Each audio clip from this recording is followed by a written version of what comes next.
Hi everyone, welcome back to my channel. I'm Zoe and September is officially here, meaning that a lot of you are gonna start uni soon.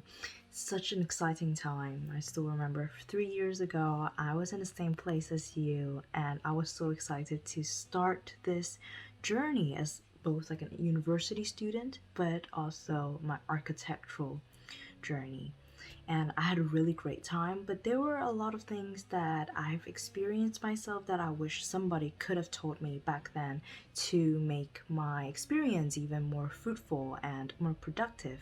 So, without further ado, I'll be telling you 10 things that I wish I knew before entering uni or architecture school.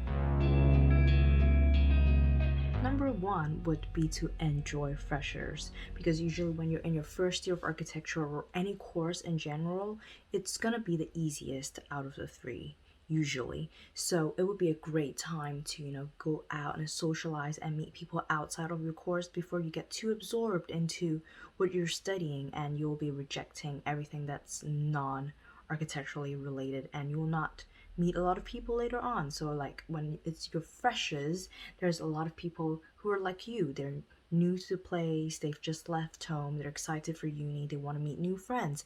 And that's how you make a lot of friends and meet a lot of different people and expand your horizons as well. And there are always lots of events going on. The university put a lot of resources into freshers fairs to make students feel welcome. I remember my freshers fair and like my freshers, I arrived quite close to the date of the official starting date of uni, so I didn't go to a lot of events. But I also lived in like a student accommodation, so basically every second of the day there are ongoing events. Like in the morning there could be walks around the campus, there could be like socializing or yoga events. In the noontime they give out like free food, fish and chips, they give out like free boba, like tons of freebies. And there's like the freshers fair where a lot of societies, university societies, introduce themselves to recruit new members, and you can also experiment with what you like and don't like and meet like-minded people as well.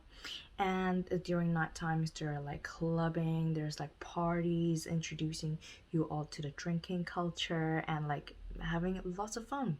And usually you meet a lot of friends during that first week as well, so don't forget to enjoy it, because meeting new people, like non course related people, is also a very important part of your uni experience. Number two is to kiss goodbye to your sleep.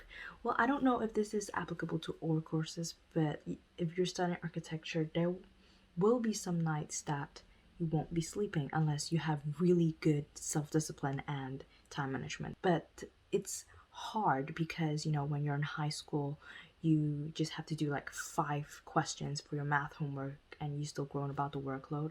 Well, in architecture, there's no like definite amount of workload, because you can always do better, you can always do more.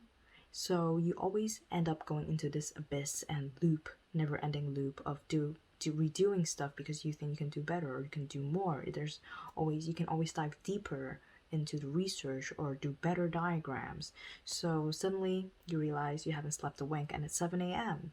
So this usually happens before like reviews or deadlines, but it's a very common thing, and you should keep that in mind that it might happen. Not that I am promoting, sleepless culture or like all-nighters, but it might happen, especially in architecture school.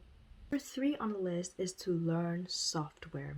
Usually in your first year and second year, your tutors will encourage you to use hand drawings more. And that's also a good thing, because it's also one of the skills that is very important to an architect, like drawing and being able to sketch. But do not neglect software, because I think knowing how to use software and using it well helps you so much in later years of your education and also in employment, because all firms definitely use software. So if you want to increase your employment percentage or possibility, then learning software at like maybe first year or like even earlier can help you, give you that advantage.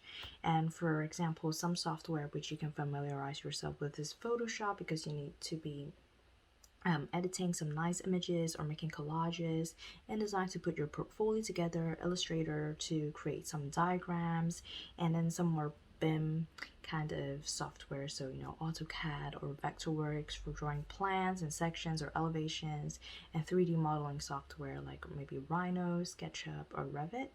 So I think for first year you can just try and learn them. You don't have to specialize in them yet, but it's good to have a head start and then slowly sharpen these skills.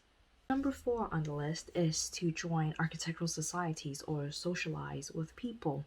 Apart from architectural skills like sketching or using software, communication is very important in the industry of architecture, because being an architect is not like a standalone profession in the construction sector or in the construction industry. There are like planning consultants, clients, quantity surveyors, engineers, a lot of different other kind of professionals that you have to interact with and communicate with in order for a building to be able to be built and for a project to be successful. So communication skills is one of the most vital things that you need to have to become a successful architect. And so establishing a presence and also developing the skills at a young age or like a early stage in your career can help your career in the long run. You may meet people who have a lot of experience because they have been in the industry for a really long time, or you might become friends with people in second year or third year, and all of them can give you advice and on what they did wrong, what they did right, what they like or dislike, and that can save you lots of time, and that's a really good way to avoid certain mistakes. Point number 5 is that architecture is expensive.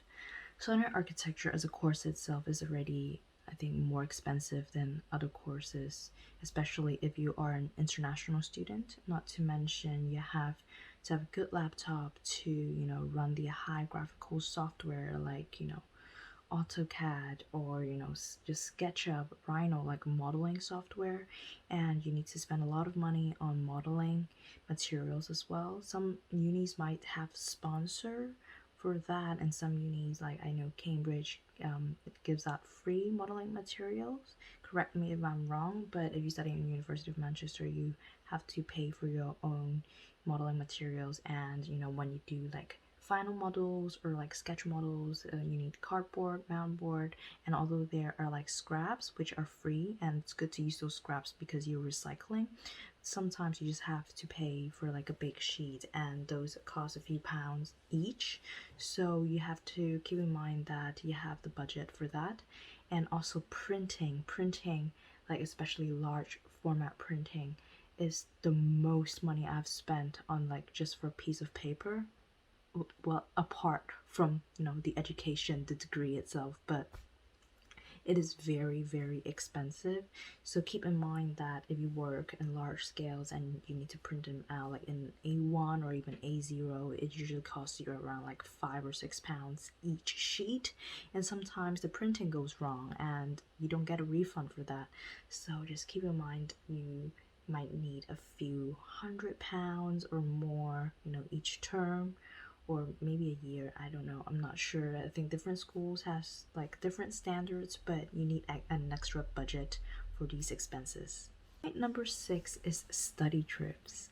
While study trips are another chunk of expenses, it's one of the best experience I've had in uni, because you get to go and travel to a place and you get to learn in person, and also in close proximity to the buildings itself, or like you get to go to the museums, the local museums about the local architecture, which is such a surreal experience. And you also get to travel and give yourself an excuse to travel, when you're hard at work, and you get to make amazing memories with your friends as well.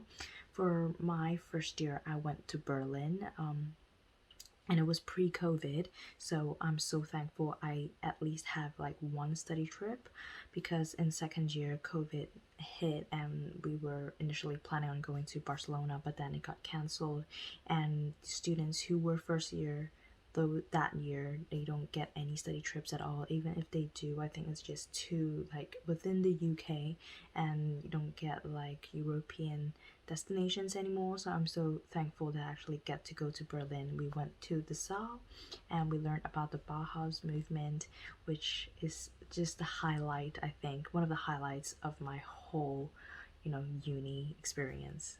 Number 7 on the list is a sad one, and it's your back will hurt and your eyes will dry. It might not happen during your first year because usually first year includes a lot of hands-on modeling, working, drawing, and you don't work on the laptop a lot. But starting from like second year or third year, you need to do a lot of research, and your work tends to revolve a lot around digital software for modeling, digital modeling, and you'll find yourself sitting in front of a screen for like 10 hours a day, and before you know it you have the eyesight and the back of an 80-year-old person. So it's easy to fall into the trap of, after finishing work, you're gonna get your laptop or watch TV, get your laptop and watch Netflix, or, watch YouTube videos, or, scroll on your phone. I know it's very hard. I do it myself as well, but it would be really nice to just step away from the screen because your eyes are strained from all the work already. There are a lot of other ways where you can relax without watching Netflix or YouTube videos. Sometimes I like to cook with my friends. Sometimes I like to read a book. Sometimes I do like, drawings, not like architectural sketches, because I just want to have a break from that and just, drawing things I like, some artists that I like, or some scenery. And a lot of people do like knitting, hands-on crafts as well. Or you can just have a drink with your friends and chat. There are a lot of ways that you can have fun without being on the screen, and it's also a good way, to relax and, let your eyes and back rest for a while before you repeat the same thing again next day. Number 8 on the list is to be open to criticism. It can be easy to see your work as a part of yourself when you've put so much time and effort into it. It's like your baby, it's like blood, sweat, and tears. So when your tutor maybe tells you that they hate the idea or they tell you to change it, you'll take that criticism as personal, and you're gonna think you're trash. I have been there, but listen to me, you are not, because the tutor is criticizing the idea or the concept and not you as a person. So it's very important to be open to criticism, because it's very easy to get attached to something you've spent so much time and effort on, and you're gonna take those criticism as like an attack on your personality. But the tutors do not want to attack you as a person. They want you to grow, and if you can take in the constructive criticism and reflect on that, you will improve eventually.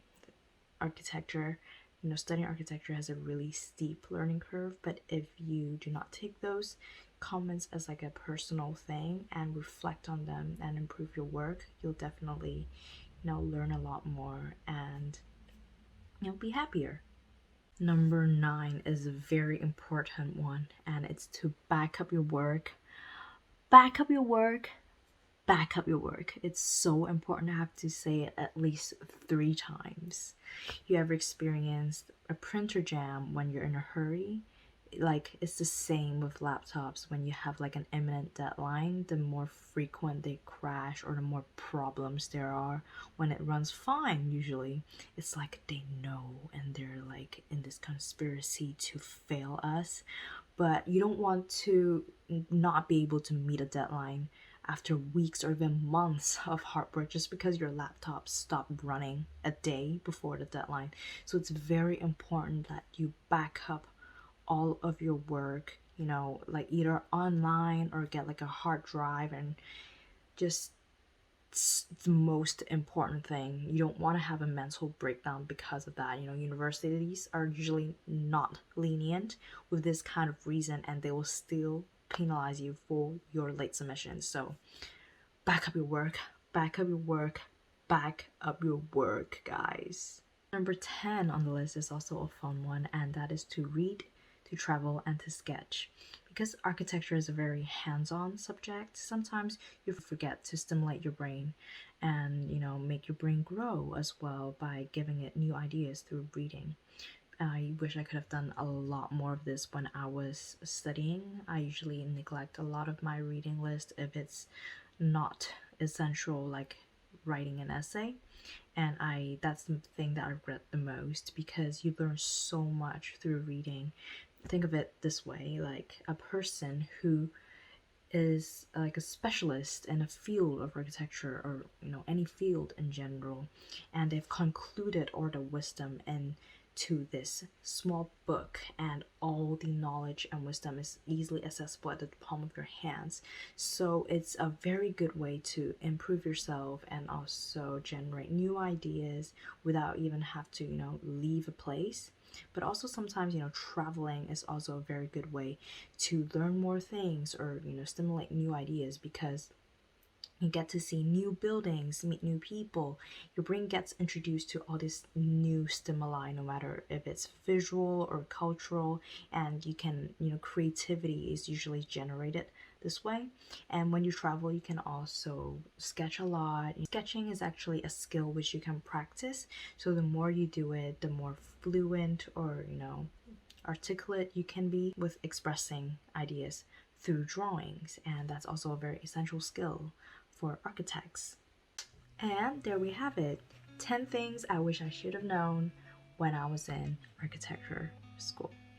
And I think the last tip I would like to give you all is to enjoy your time at uni or in architecture school, and just it's a very nice experience in general, although there are like sleepless nights and very harsh crits and maybe like reviews and deadlines, but you have like-minded people, like friends and your course mates, who are going through the same thing with you. And these sleepless nights and the chaotic evenings or chaotic mornings are what you're gonna remember when you graduate, or maybe in later days, later years in your life. And it's something that you'll look back and reflect on, and those are the memories that make the experience so amazing. So enjoy yourself during the school years, and you've made it, you have accepted the offer, you're going into uni. You should be proud of yourself.